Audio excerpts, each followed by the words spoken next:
What's up, Totem Pole Nation? Welcome back to Lambo and Matt's World of Sports. Today we are getting into the Phoenix Suns hiring Mike Budenholzer after getting fired, unrightfully so. Me and Lambo agreed about that months ago when they decided to go with Doc Rivers. Now he is in Phoenix. A lot of pressure. If you don't win immediately, you're probably getting fired as well. So we will get into the details of his deal, 5 years. We'll get into the accolades he has collected throughout his career so far and what we think he can do with this Phoenix Suns team and, really what their ceiling is as a whole. Before we do that, TotemPoleNation.com is a place to go, get some gear, support the boys. Our socials are scrolling in the ticker if you want to reach out to us with any ideas about what we should talk about. Shout out to Sideline Sports Network. As always, let's get into this right now.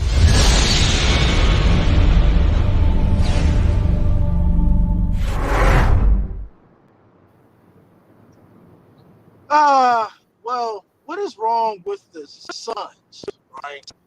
What, 3 coaches in 3 years? I mean, Monty Williams, he got you to a championship, and then you failed in the playoffs, and he got fired.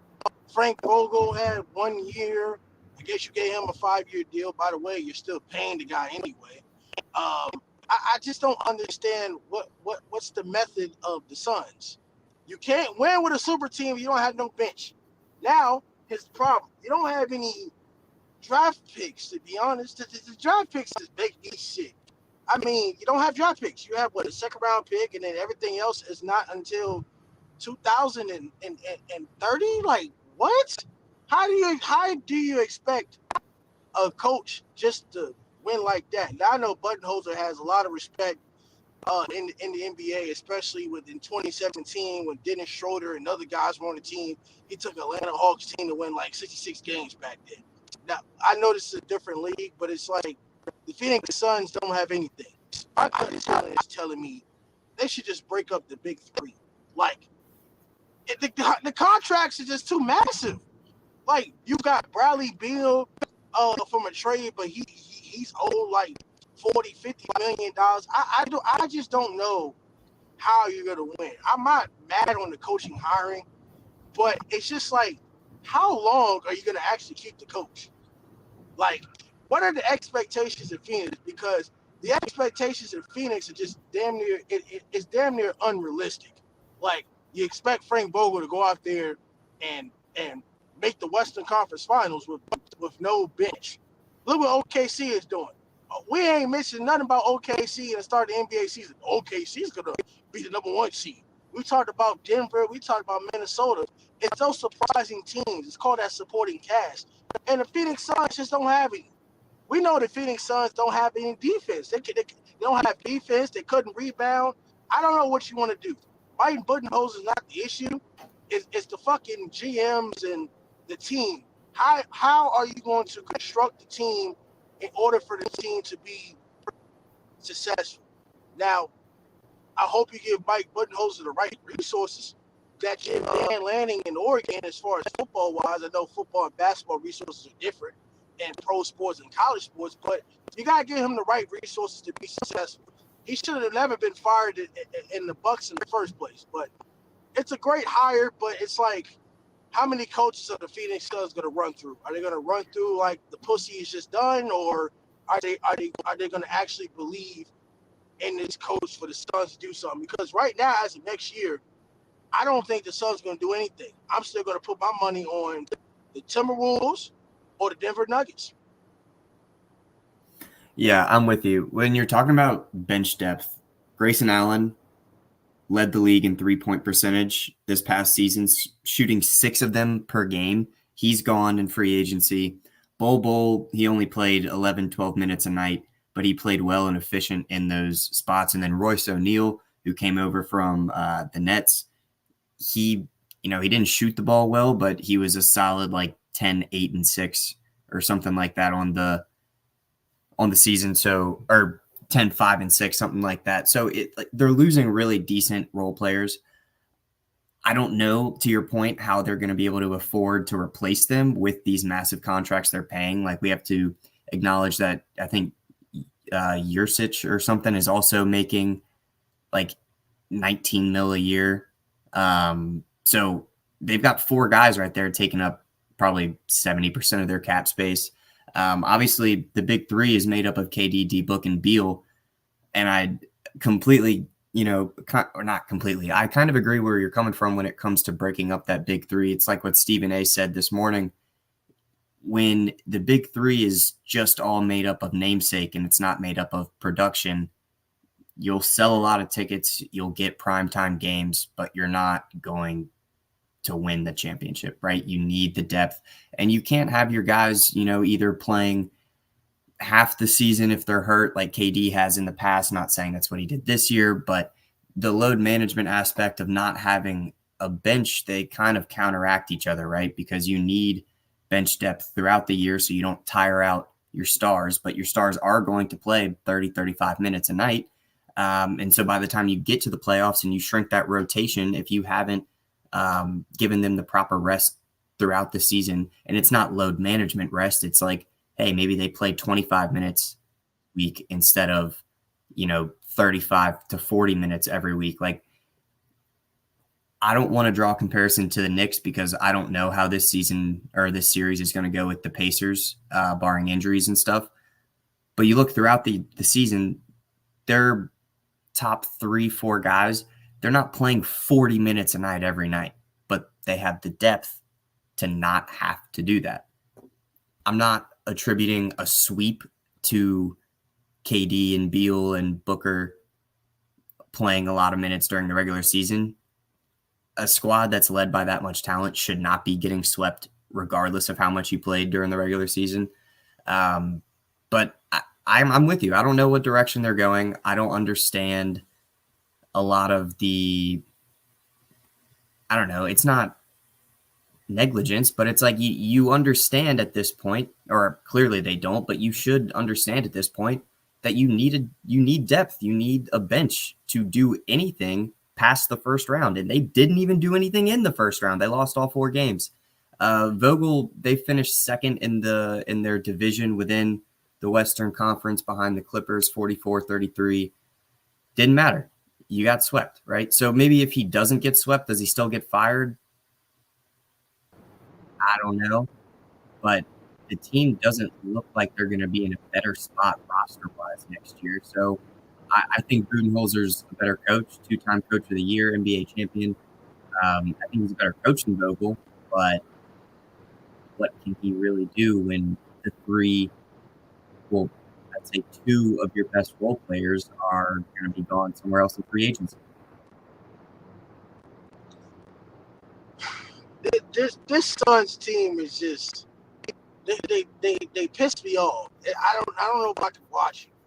Like, I feel like this affects KD because KD should have never left Golden State. Now you could say whatever with the whole Draymond thing and whatnot. At the end of the day, KD should have never left the Golden State Warriors. He played with the best group of all time. Steph Curry, the greatest 3-point shooter of all time. Klay Thompson, the other big 3. Draymond Green, whether you hate the man or dislike him, a defensive guy, Q. Bro never left. And then you thought you was going to build a super team with the Nets. Look what happened with the Nets. James Harden, Kyrie, that didn't damn near work either. I mean, you got swept by Boston that year too. So it's like, how many times does KD go ship a boat? Like, KD came out, and I'm not blaming everything on KD. I'm not calling the man a bad guy. He's garbage, a human being. I'm talking about basketball. He didn't like the way Frank Vogel was running the offense. We'll see if Mike Budenholzer can make KD happy. I don't know. You can't make everybody happy in a system, right? Devin Booker is still great. Bradley Beal, I mean, he's kind of off and on. I know he's not the same player he was with the Wizards with the injuries and stuff in the past. But it's just hard for the Phoenix Suns to really convince me and say, hey, Mike Budenholzer, we're going to go from a 49-win team to 66. Like, that's impossible. You still got the Denver Nuggets. You still got the whoever wins the series between the Denver Nuggets and the Minnesota Timberwolves is going to represent the finals. They're going to represent the finals. Whether it's the Mavericks go against them or OKC, the Western Conference Finals, I'm confident in the Minnesota Timberwolves because you talk about depth. You're talking about size. You're talking about size of a Rudy Gobert, Karl Anthony Towns, and a 6'10" Nash Reed off the bench. Now, I know it's kind of off topic, but depth is important when it comes to the NBA. The Denver Nuggets have more depth than the Phoenix Suns. The Minnesota Timberwolves have more depth than the Phoenix Suns. OKC has more depth than the Phoenix Suns. The Dallas Mavericks have a little bit more depth than the Phoenix Suns, despite them not having true bigs. They have a little bit more depth than the Phoenix Suns. Look what the Dallas Mavericks are at. I mean, they're 2 games away to go 2 games away to win 4 games, but have a chance tonight to go 3-1. It's just I don't know. It's just hard for me from a Phoenix fan. I mean, Phoenix fans have to be scared, but I feel bad for the delusional ones that sit there and say, we got Mike Budenholzer. We got the big 3. Well, the big 3 got swept by a Minnesota Timberwolves team that nobody really – some people pick, but if you don't really know basketball, they gave up a lot of rebounds. And Nurkic, that guy's off and on. I mean, I don't know what to really tell you. And then also you got Golden State's going to come back. They're going to be better next year. Despite them missing the playoffs, don't count out Golden State because we've seen what happened in 2022 when they beat my Boston Celtics.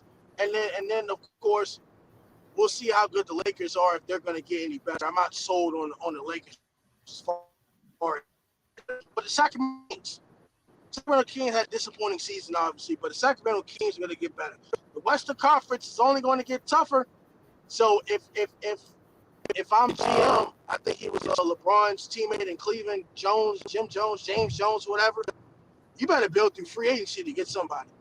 You got to build through free agency to get some type of bench because you don't need a fourth. Yeah, but they're just gonna sign a bunch of minimum, like league minimum guys. I feel like I just don't know if they have the legit money to get someone that's gonna make as much of an impact as they need. And then if we're going into Budenholzer's past, the teams he's had success with, like you mentioned, having a generational talent and just like anomaly of a build in Giannis, that certainly helps. But also on that team, Chris Middleton was the perfect Robin to Giannis being the Batman, right? And then you go below that and you've got Drew Holiday, who's one of the best perimeter defenders in the league and can score if needed. That's definitely not his primary responsibility, but they don't have a point guard like that. They don't have, like you mentioned, a big man that is going to provide defense, let alone production on the offensive end. So I'm with you. I don't know. I just don't know the direction that the GM, the front office as a whole, is thinking that they're going in, because as of right now, it's not looking great for the future of the Suns. And that's crazy to hear myself say, given that they have Kevin Durant and Devin Booker. But outside of that, what are you going to do? That's the only choice that they have is to go through free agency because they can't draft. But I mean, that's what I'm saying. In free, they're not going to get a 46% 3-point shooter like they just had in Grayson Allen in free agency. Like, you can get another Bol, sure. You can go out and spend the league minimum on a guy who on most teams would play 15 minutes a night, but on their team, given their depth, like, he's going to have to play 20. And what does that do? You now have worse players. Now, obviously, Bol, great player in his own respect, but in NBA terms, he's not a really, good player that you want to incorporate into your offense super heavily. And that's kind of going to be the realm or the range of player that they're able to get in free agency because of the amount of money they're paying that big 3. So I agree. That's their only option right now, is to go into free agency. But another thing that's equally true is that free agency is not going to be filled up with guys that you can add to this team that you think are going to make an immediate difference to take them from a 44-win team to like a 50-win team and make it to the conference finals or something like that. I mean, you brought up the Suns with Monty going to the championship. That was, 3 years ago? Who on that team is on that team now besides Devin Booker? No one, right? Like that. It's a completely flipped roster. They obviously wanted to build around D-Book, and as you should, he's a superstar. But, I mean, we've said it 100 times. We'll say it 100 more.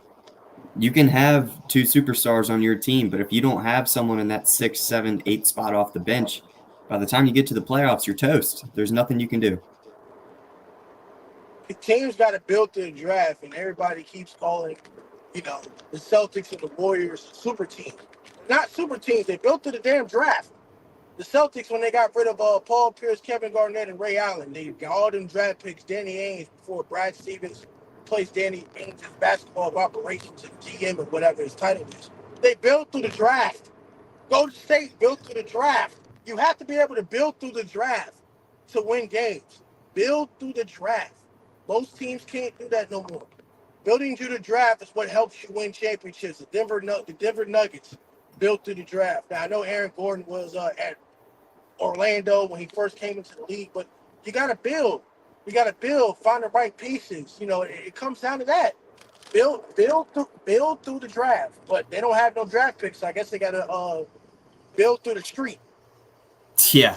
Well, I would say that the Warriors comparison is good because they truly did build 90% through the draft. The Celtics, I mean, bringing in Porzingis on a big deal, Drew Holiday on a big deal, they obviously drafted well with Jaylen Brown and Jason Tatum. I'm not discrediting that at all.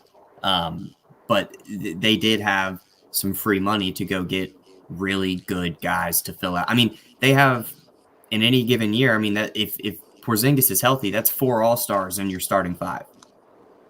2 of those from the draft, 2 of those from trades and free agency. So there's a formula either way. And when you think about the amount of money they're paying Jaylen Brown already, you can move stuff around. But the depth that they've built, like your point, through the draft gives them the opportunity to they're paying those minimum contracts to guys that they believe they can develop, and they're not just going out to sign some random league minimum contract to fill out the roster. So that's really the difference. I ain't got nothing else to say on this, but the Phoenix Suns look like shit. Yeah, I'm with you. Well, Totem Pole Nation, we have no idea how the Phoenix Suns are going to do next year. Of course, we'll talk about it more and more as the season gets closer, but it's May. They don't start till November. So we got a ways to go. We'll see what moves they make. The lottery just happened. We got to wait till after the playoffs and the finals for the draft, and then we'll get a real sense of what's going on with the Phoenix Suns. But this has been Lambo and Matt's World of Sports. Make sure to hit us up if you have any ideas about what you want us to talk about in the sports world next. Make sure to visit TotemPoleNation.com to get some gear, support the boys. Shout out to Sideline Sports Network. As always, we'll catch you next time. Peace.